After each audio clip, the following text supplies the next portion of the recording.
Tom McGee here, coming to you from Orange County, Nashville. I want to talk about an interesting topic, steep and shallow in the golf swing, sort of a couple buzz phrases, I would say, the last little while. So when we're looking at steep and shallow, we're referencing attack angle typically. Most people, when they talk about steep and shallow, they're only thinking about where the club is at halfway down in the downswing, which is obviously a very important part of the downswing. It's going to dictate a lot.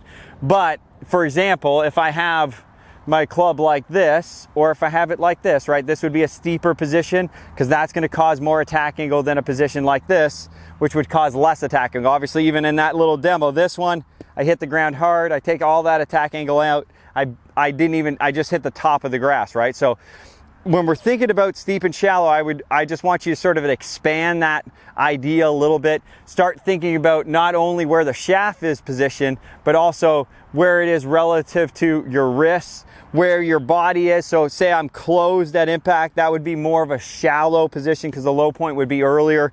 The more open I am at impact, that's typically going to be a steeper position, right? So we're looking at how the club is traveling in the downswing as we're approaching impact. Again, I could be in a steep position here and then stand up and be in a shallow position, or a steep position here and move my chest back and be in a shallow position. So there's lots of ways to change the steeps and shallows in the swing.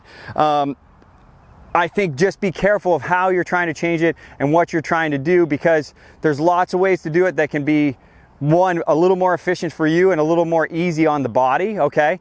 And there's other ways to do it that are going to be a little bit harder for you, and a little bit harder to repeat and a little bit harder on the body. So this is more just food for thought, trying to make sure that when you're in the swing, finding the right ways to adjust your steep and shallows or your attack angle, same thing, in the swing, so you're able to repeat it, have good phase control, and not tax your system or your body too much when you're hitting those shots. Just sort of a fun one today, just get you thinking a little bit about it. If you need any more specific help for your game or figuring out for you where the steeps and shallows are, hit me up at tylermeagagolf.com.